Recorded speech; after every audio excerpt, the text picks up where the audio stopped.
نبی علیہ السلام نے فرمایا کہ جب رات کو قرآن ختم ہو تو صبح تک اللہ کے مقربین ملائکہ فرشتے اس کے لیے دعا کرتے رہتے ہیں، اور اگر صبح ختم کرے کوئی آدمی تو شام تک اللہ کے مقربین فرشتے اس کے لیے دعا کرتے ہیں۔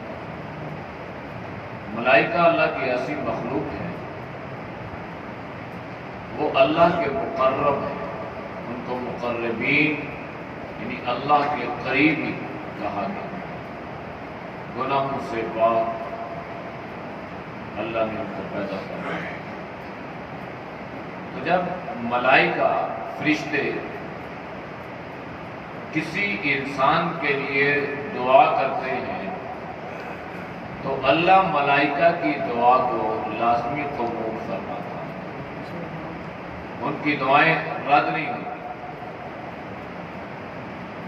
صحابہ کرام کا معمول یہ تھا کہ جب وہ قرآن کریم کی تلاوت کرتے تو جب اختتام ہوتا تو ان کی کوشش یہ ہوتی تھی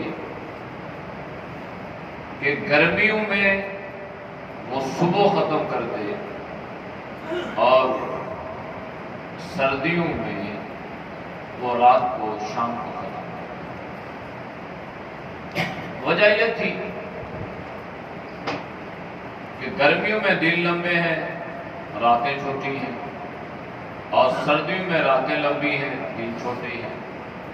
لہذا صحابہ اس بات کو پسند کرتے تھے کہ زیادہ سے زیادہ ملائکہ کی فرشتوں کی دعائیں انہیں مل جائیں، تو اس لیے وہ گرمیوں میں صبح ختم کرتے، صبح سے لے کر شام تک اللہ کے مقربین فرشتے ان کے لیے دعا کرتے، اور سردیوں میں رات کو ختم کرتے، رات سے لے کر صبح تک اللہ کے مقرب فرشتے ان کے لیے دعا کرتے۔ ہم نے جو قرآن کریم ختم کیا ہے، یہ ایک قرآن نہیں ختم ہوا، اللہ کے فضل سے تقریباً یہ 9 یا 10 قرآن کریم ختم ہوئے۔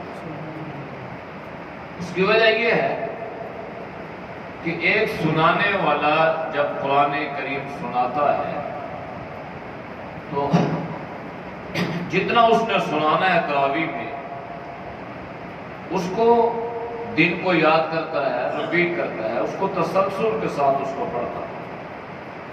صبح پڑھا، دوپہر کو پڑھا، شام کو پڑھا، مغرب کے بعد سپارہ دہرایا۔ اسی طرح سنانے والا بھی اور اسی طرح سننے والا بھی۔ یہ تو قرآن ہو گئے، 8 ہو گئے، 9 ہو گئے، 10 ہو گئے، لیکن جتنے نمازی اس میں شریک تھے اور جتنوں نے قرآن کریم سنا، پورا سنا، کچھ سنا قرآن کا کچھ، لیکن انہوں نے سنا۔ اب ظاہری بات ہے اگر 100، 50، 150، 200 آدمی قرآن کریم سن رہا ہے اور اس نے الف لام میم سے لے کر والناس تک قرآن کی سماعت کی ہے، قرآن کو سنا ہے، تو گویا اس نے قرآن کریم کو سن کر ختم کیا۔ تو سن کر ختم کریں تب بھی اجر ہے، دیکھ کے پڑھیں تب بھی اجر ہے۔ قاری صاحب تلاوت کر رہے ہیں، دن کو ختم کر رہے ہیں تب بھی۔ تو ایک قرآن کریم پر جب اللہ کے نبی نے اتنی بشارت سنائی ہے، اتنی خوشخبری سنائی ہے، تو یہ جتنے قرآن کریم اللہ کے فضل سے ختم ہوئے ہیں، اس پہ اللہ انسان کو کتنی عظیم نعمت، کتنی خوشخبری، کتنی بشارت، کتنی رضا اللہ عطا کرے گا، اس کا انسان تصور نہیں کرتا۔ اس لیے یہ ایک قرآن نہیں ختم ہوا، کہ اللہ کے فضل سے کئی قرآن کریم ختم ہوا۔ قرآن کریم کے بعد علماء فقہاء نے لکھا ہے کہ جب نماز میں قرآن کریم کی تلاوت کی جاتی ہے تو اس کا اجر اللہ بہت بڑھا دیتے ہیں۔ یہ آپ نے عمومی طور پر ایک حدیث سنی ہے کہ اللہ کے نبی نے فرمایا کہ قرآن کریم کے ایک حرف پر اللہ 10 نیکیاں عطا کرتا ہے۔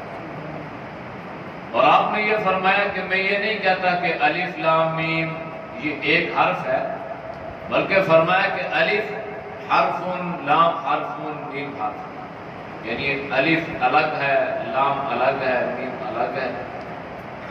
تو فرمایا یہ 3 حروف ہیں اور اللہ ان 3 حروف پر انسان کو 30 نیکیاں عطا کرتا ہے۔ حضرت علی رضی اللہ تعالی عنہ کی روایت ہے کہ یہ 10 کا اللہ کے نبی نے وعدہ فرمایا ہے، یہ عام حالت میں کہ انسان نے کوئی اہتمام نہیں کیا، وضو نہیں کیا، اس کو قرآن کریم کا کوئی حصہ زبانی یاد تھا، وہ قرآن کریم کا وہ حصہ تلاوت کر رہا ہے، وہ پڑھ رہا ہے، گاڑی چلا رہا ہے تو پڑھ رہا ہے، سائیکل چلا رہا ہے تو پڑھ رہا ہے، بائک پہ ہے تو پڑھ رہا ہے، کام کاج کر رہا ہے تو قرآن کریم کا وہ حصہ تلاوت کر رہا ہے، اللہ اس کو ہر پر 10 نیکیاں عطا کر رہا ہے۔ لیکن جب آپ اس کو اہتمام سے پڑھیں گے، باوضو ہو کے قرآن کریم کو دیکھ کر پڑھیں گے، تو پھر اللہ ایک حرف پر 25 نیکیاں عطا کریں گے، 10 سے 25 کی بات چلی۔ اور فرمایا کہ جب اس قرآن کریم کو نماز میں پڑھو گے تو ایک حرف پر اللہ 50 نیکیاں عطا فرماتا ہے۔ اب یہ جو وعدہ ہے نا 10 کا، 25 کا، 50 کا، یہ عام حالت میں ہے، یعنی یہ غیر رمضان کے لیے یہ وعدہ ہے۔ اب رمضان کے لیے ایک اصول کیا ہے کہ ہر نیکی کا اجر اللہ کئی گنا بڑھا دیتا ہے۔ فرض کا تو 70 گنا بڑھ گیا، نفل سنت کا درجہ اختیار کر گئے، نفل فرض کا درجہ اختیار کر گئے، یعنی جتنا فرضوں کا ثواب ہے رمضان میں اتنا اللہ نفلوں کا اجر عطا کرتا ہے۔ پھر فرض پر اللہ 70 گنا انسان کو اجر عطا کرتا ہے۔ تو لہذا یہ نیکیوں کا موسم ہے، نیکیوں کا سیزن ہے، اور اس میں اللہ جو عام حالت میں ایک حرف پر 50 نیکیاں عطا کرتا ہے، اللہ کے ضابطے دستور کے مطابق ماہ رمضان میں نماز کی حالت میں جو قرآن کریم سنایا گیا، سنا گیا، اس پر اللہ کئی گنا اجر عطا فرمائے۔ اس لیے قرآن کریم کو اپنی زندگیوں میں لانا یہ بہت ضروری ہے۔ یہ انقلابی کتاب ہے، انقلابی، یعنی قرآن سے انقلاب ہے۔ آج انقلاب کیوں نہیں؟ لوگ کہتے ہیں جی کہ فلاں ازم سے انقلاب آئے گا، فلاں سے آئے گا، کوئی کیا کہتا ہے، کوئی کیا کہتا ہے۔ قرآن سے انقلاب آیا، اور اب بھی دنیا میں جب انقلاب آئے گا قرآن ہی سے، کوئی اور ازم نہیں ہے، کوئی اور راستہ نہیں ہے، کوئی اور طریقہ نہیں، اگر ہے تو وہ اللہ کا قرآن ہے۔ اسی لیے حضرت عقبہ بن عامر جو اصحاب صفہ میں سے تھے، اصحاب صفہ مسجد نبوی میں ایک چبوترا ہے، وہ اب بھی ہے، آپ جاتے ہیں روضہ رسول کی زیارت کے لیے تو آپ ریاض الجنہ میں جاتے ہیں، تو ریاض الجنہ میں جانے سے پہلے دائیں طرف یہ چبوترا باقاعدہ لکھا ہوا بھی ہے، اس کی کارپیٹ کا رنگ بھی الگ ہے، ایک تھوڑا سا بنا ہوا، تھوڑا اونچا کر، اس کے بارے میں لکھا ہے کہ وہاں پر نبی علیہ السلام کے ساتھ جو غرباء، فقراء، صحابہ دین سیکھنے کے لیے دور دراز سے آتے تھے، وہ وہاں پہ رہتے تھے۔ ان کا کھانا یا ان کا سونا یا ان کا پینا یا ان کا پڑھنا جو تھا وہ وہاں پہ۔ تو یہ جو اصحاب صفہ ہیں ان کے بڑے فضائل، اس لیے کہ یہ دین سیکھنے والے تھے اور غربا تھے، اور باقی جو صحابہ مالدار تھے وہ ان غربا صحابہ کی مدد کرتے تھے، اس لیے کہ وہ دین سیکھنے والے۔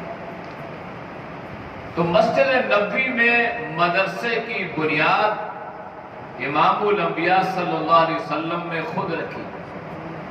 آج اکثر لوگ مدرسوں پہ اعتراض کرتے ہیں، کہتے ہیں یہ کدھر سے ہے؟ تو صحابہ صفہ چبوترا آج بھی ہے۔ حدیث میں جناب نبی کریم صلی اللہ علیہ وسلم نے خود فرمایا کہ کبھی کبھی 70 صحابہ اور کبھی کبھی 200 کے لگ بھگ صحابہ، اور آپ نے اسی ضمن میں نبی علیہ السلام کے ایک معجزے کا ذکر بھی سنا ہوگا، سارے صحابہ بھوکے، 70 صحابہ بھوکے ہیں، نبی علیہ السلام پر بھی فقر و فاقہ کچھ نہیں، کہیں سے دودھ کا ایک پیالہ آیا۔ حضرت ابو ہریرہ رضی اللہ تعالی عنہ نبی کریم صلی اللہ علیہ وسلم کی خدمت پر مامور ہے، اور کبھی کبھی اس فقر کی وجہ سے، بھوک کی وجہ سے حضرت ابو ہریرہ پر دورہ پڑتا اور بے ہوش ہو کر وہ گر پڑتا۔ بعض لوگوں نے یہ سمجھا کہ شاید ابو ہریرہ کو مرگی ہوگی۔ ابو ہریرہ خود فرمایا کرتے تھے، اللہ کی قسم مجھے مرگی کا دورہ نہیں تھا، مجھے بھوک کا دورہ تھا۔ لیکن نبی علیہ السلام کے ساتھ چپٹے رہتے دین سیکھنے کے لیے، نہ اپنی غربت کا احساس، نہ اپنے پیٹ کا احساس، نہ اپنی کمائی کا، بس دین سیکھ رہے ہیں، اور ابھی نبی علیہ السلام کے ساتھ چپٹے ہوئے ہیں، اور جہاں جو بات نبی علیہ السلام کی سنتے ہیں وہ بات نقل کرتے ہیں۔ یہی وجہ ہے کہ آپ روایات پڑھتے ہیں نا، تو حالانکہ حضرت ابو بکر پہلے ایمان لائے، عمر پہلے ایمان لائے، عثمان و علی پہلے ایمان لائے، یہ تو مہاجرین ہیں، یہ تو سارے مکہ کے رہنے والے ہیں، پہلے ایمان لائے، لیکن ان کی روایات کم ہیں، اور ابو ہریرہ کی روایات تقریباً 5000 کے لگ بھگ، 5000 کے لگ بھگ۔ حضرت ابو بکر صدیق کی رضی اللہ تعالیٰ عنہ کی تقریباً 200 کچھ روایات تمام احادیث کی کتابوں میں سب سے کم ہے۔ تو حضرت ابو ہریرہ زیادہ صلی اللہ علیہ وسلم کے ساتھ تو زیادہ روایات کرتے، ہر بات نقل کر، جو آپ کا قول سنتے نقل کرتے، جو آپ کی عادت دیکھتے نقل کرتے، بس ابو ہریرہ رضی اللہ تعالیٰ عنہ کا یہ مشن۔ تو جب دودھ کا ایک پیالہ آیا، 70 صحابہ فقراء دین کے طالب علم وہ الگ بھوکے ہیں، نبی علیہ السلام کا الگ معاملہ ہے، اور ابو ہریرہ خود بھی فقر و فاقہ سے پیالہ ہے۔ تو ابو ہریرہ رضی اللہ تعالیٰ عنہ کے ذہن میں یہ بات آئی کہ چلو شکر ہے میرا کام ہو جائے گا، اللہ کے نبی پیئیں گے میں پی لوں۔ معاملہ بڑا عجیب۔ دودھ جب نبی علیہ السلام کو پیش کیا گیا وہ پیالہ، نبی علیہ السلام نے فرمایا نہیں، جب تک یہ فقراء اس کو نہیں پیئیں گے میں نہیں پیوں گا۔ اللہ کے نبی نے ان کو ترجیح دی، صحابہ کو پہلے پینا چاہیے تاکہ پتہ چلے کہ مقتدا جو ہوتے ہیں ان کی بڑی ذمہ داری ہوتی ہے۔ تو ابو ہریرہ رضی اللہ تعالیٰ عنہ خود فرماتے ہیں کہ میں بڑا پریشان ہو گیا کہ لو جی ایک پیالہ ہے اور 70 کے لگ بھگ آدمی، اور وہ بھی کہیں گے اسے بھوکے تو کیا بنے گا۔ خیر اللہ کے نبی کا حکم تھا، میں پیالہ لیا اور میں چل پڑا۔ میں نے صحابہ سے ان اصحاب صفہ کہ جو غرباء اور فقراء تھے میں نے ان کو پیش کیا۔ اب وہ فرماتے ہیں کہ سب نے دودھ پینا شروع کیا، اور ہر صحابی نے دودھ سیر ہو کے پیا، یہاں تک کہ اس کا پیٹ بھرا، اس کی بھوک ختم ہوئی، پھر دوسرا، پھر تیسرا۔ پیالہ کتنا ہے؟ 1 پینے والے 70 وہ، ابو ہریرہ 71، نبی علیہ السلام 72 افراد نے اس دودھ کو پیا اور دودھ کا پیالہ ختم۔ یہ معجزہ بھی اصحاب صفہ کے ساتھ۔ تو اب یہ عقبہ بن عامر رضی اللہ تعالیٰ عنہ بھی ان مہاجرین اور ان اصحاب صفہ والوں میں سے تھے۔ تو یہ فرماتے ہیں کہ ایک مرتبہ اللہ کے نبی بیٹھے تھے، جیسے استاد شاگردوں میں بیٹھتے ہیں، حالات والات کا جائزہ لیتے ہیں، پوچھتے ہیں، تو اللہ کے نبی ایسے بیٹھے۔ صحابہ کی پریشانی کے جو آثار ہوتے تھے نا، نبی علیہ السلام کو اس کا احساس ہو جاتا تھا کہ یہ کیوں پریشان ہے۔ ممکن ہے وہ ساری باتیں نبی علیہ السلام کے ذہن میں آئی ہوں، تو اللہ کے نبی نے باتوں میں ان کو ایسا خوش کیا کہ وہ اپنی بھوک، اپنی غربت، اپنا افلاس، اپنا گھر بار، اولاد سب بھول گئے۔ اللہ کے نبی نے اس سے پوچھا، اے میرے صحابہ یہ بتاؤ، یہ جو مویشی منڈی ہے جہاں پہ مویشیوں کی منڈی لگتی ہے اور بڑے دور دور سے لوگ یہاں پہ آتے ہیں، اگر میں آپ سے یہ کہوں کہ اس منڈی میں جاؤ اور جا کے 2 اونٹنیاں جو بہترین ہوں، اعلیٰ نسل کی ہوں، دراز قد ہوں، وہ لے آؤ، اور صورتحال یہ ہے کہ نہ وہ اونٹنیاں آپ نے چوری کی ہوں، نہ وہ ظلمن آپ نے لی ہوں، نہ کسی کا حق معاف، یعنی یوں ہی جیسے مال غنیمت ہے اور آپ جاؤ اور وہ اونٹنیاں لے آؤ۔ آپ میں سے کوئی اس بات کو پسند کرے گا یا کرتا ہے؟ تو عقبہ بن عامر فرماتے ہیں کہ اللہ کے نبی، یہ بات تو ہر آدمی پسند کرے گا، امیر ہے تب بھی، غریب ہے تب بھی، کہ 2 اونٹنیاں مل رہی۔ تو اللہ کے نبی نے فرمایا کہ اس سے بہتر تو میں بات بتاؤں، اس سے بہتر یعنی 2 اونٹنیاں جو اپنے زمانے کے اعتبار سے قیمتی ترین مال تھا۔ عرب کے زمانے میں اونٹ اور سرخ اونٹ جو تھا نا، یہ سب سے قیمتی چیز تھی، اور یہ سب سے زیادہ اسی کو پسند کیا جاتا ہے۔ تو صحابہ نے فرمایا اللہ کے نبی، ہم میں سے ہر کوئی اس کو پسند کرے گا۔ تو اللہ کے نبی نے فرمایا اس سے بہتر بتاؤں؟ صحابہ نے فرمایا اللہ کے نبی ضرور بتائیے۔ فرمایا جس سے بہتر یہ ہے کہ کوئی آدمی مسجد جائے، حدیث کے الفاظ، مسجد جاؤ اور وہاں جا کے فَيُعْلَمُ أَوْ يُقْرَأُ مِنْ آیَتَيْنِ افضل یا خیر من ناقتین۔ آپ نے فرمایا کہ جو آدمی جا کر 2 آیات سیکھ لے یا 2 آیات کی تلاوت کر لے، یہ ان 2 اونٹنیوں سے افضل اور بہتر ہے۔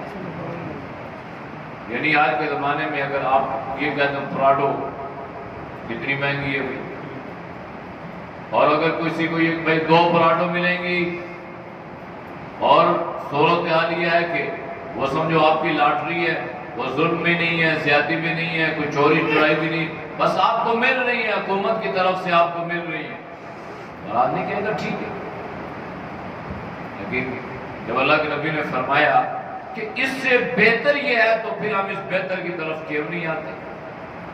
یہ ایک المیہ ہے نا، جس چیز کو اللہ کے نبی نے فرمایا اس سے بہتر یہ ہے، تو جب بہتر ہے تو پھر انسان کو بہتر چیز اختیار کرنی چاہیے یا نہیں کرنا چاہیے؟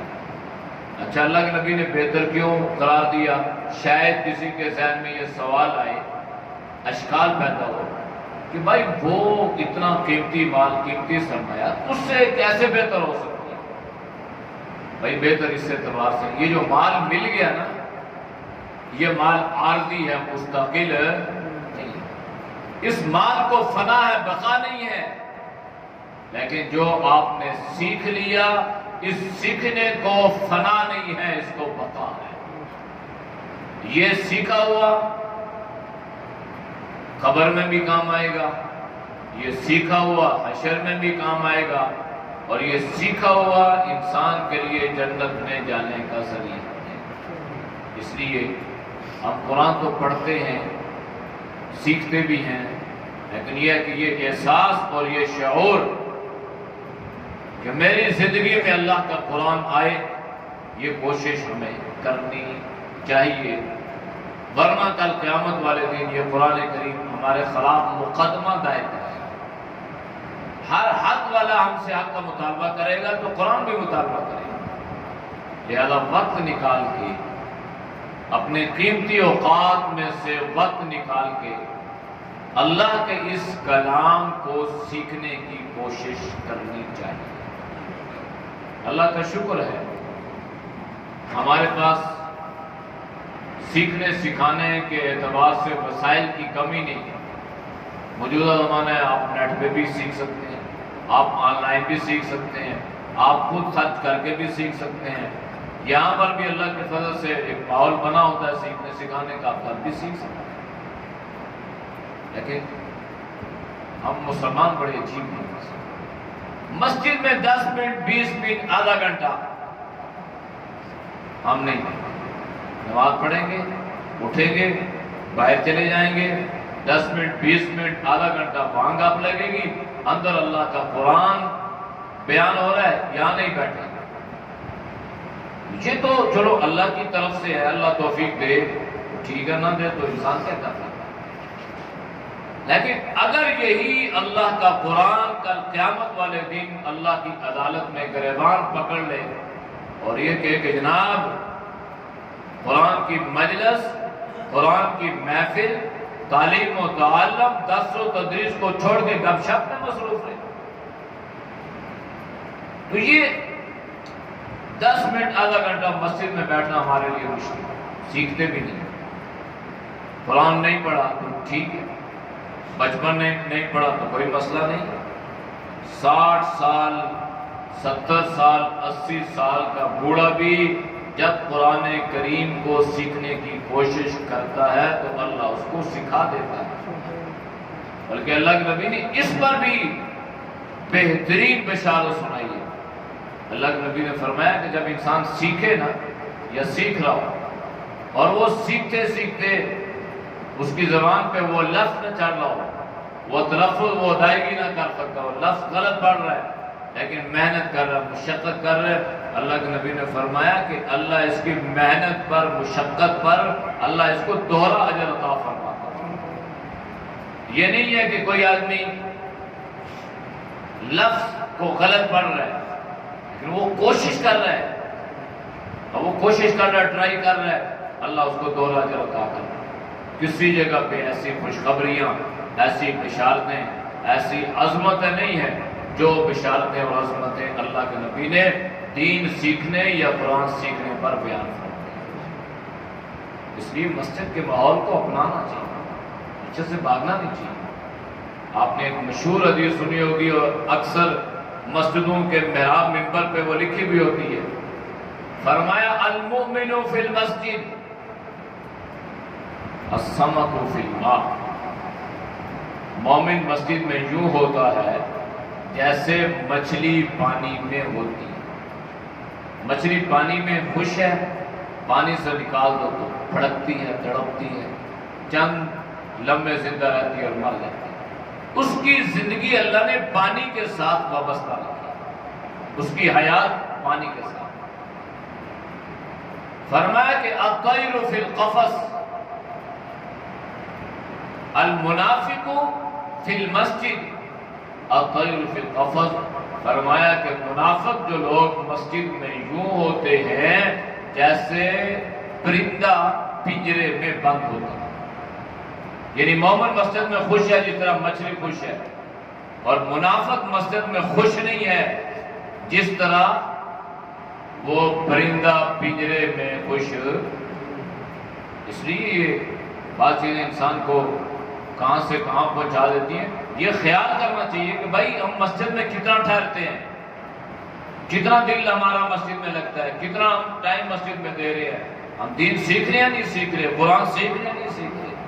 تو نہ کبھی سیکھنے پر انسان کو تانا کبھی آپ نے نہیں سنا ہوگا کہ کوئی آدمی گیا قاری صاحب کے پاس اور اس کہا کہ بھائی مجھے نماز نہیں آتی، آپ مجھے نماز سکھائیں، اور قاری صاحب نے اس کو کہا ابھی تک نماز نہیں آتی، جاؤ نہیں پڑھا، بلکہ کہتے ہیں ٹھیک ہے کوئی مسئلہ نہیں ہے، ابھی تک نہیں آتی، ابھی سیکھ لو، ابھی صحیح کر لو، مرنے سے پہلے صحیح کر لو، دین سیکھنے کے راستے پہ چلو گے تو اللہ جنت کا راستہ آسان فرما دیتا ہے۔ اللہ ہم سب کو ان باتوں پر عمل کی توفیق نصیب فرمائے۔